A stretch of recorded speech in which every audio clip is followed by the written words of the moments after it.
Raise your hand, please. Elena? Duke, there was a drought in the second half where you guys had trouble just getting it going on offense. How did you all push through that and be able to finish out the game? Like Coach said at halftime, it's going to be some fight. It's going to be adversity. It's SEC play. So, it's always going to be a game to run. So that was just their time to run, and we had to settle in and, get a good stop and a good offensive position, and that turned things around. Julian? This for either of you. I mean, to win that way, I know you like it a little bit more smoother than that, but does it say something to win games in like different ways? You had a shootout the other night. This one, you kind of had to push your way through. Nah, for sure. We can win. I feel like we can win any type of way, whether it's a grimy game. We got the group that's got, the perseverance to just, stick with it and overcome adversity. And then when we get going and we get hot, we can, win smoother games.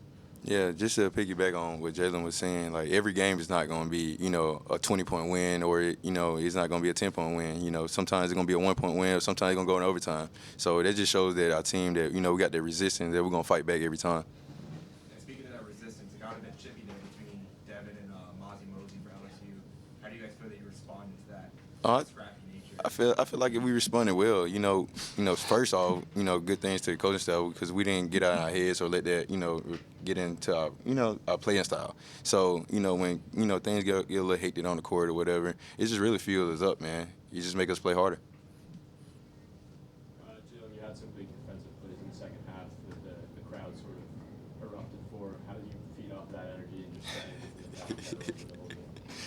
just Coach Buck tells me all the time, it's huge for us to go out there and make big defensive plays. It gives us a lot of juice, a lot of energy. We get to get out and run, stops turning into buckets. So, if that's what I got to do to help this team win, then, I'm all for it.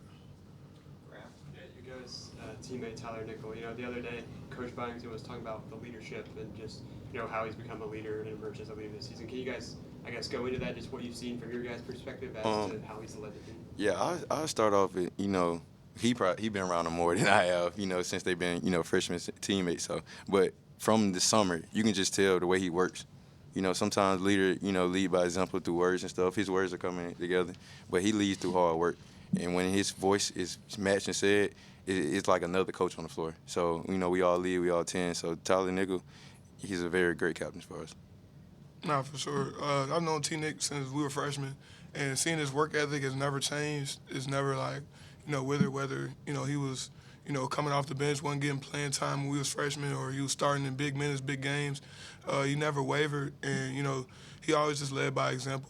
And he always bring that, sort of intensity every day and that sort of vocal leadership that turns you up. And, that's needed for his team. Yeah, you guys are 16-0. That matches the best start in program history. Just when you hear that, what do you guys, think of that, and also what does that say about this team and what they're going to be able to do this year? It says a lot that that we can keep going forward. But honestly, we don't really think about the wins. We think 1-0 every day. One game, 1% better. So it starts at practice, it starts recovery, it starts everywhere before the game. So that's how we focus. All right. Thank y'all. Thank you, guys. Appreciate y'all.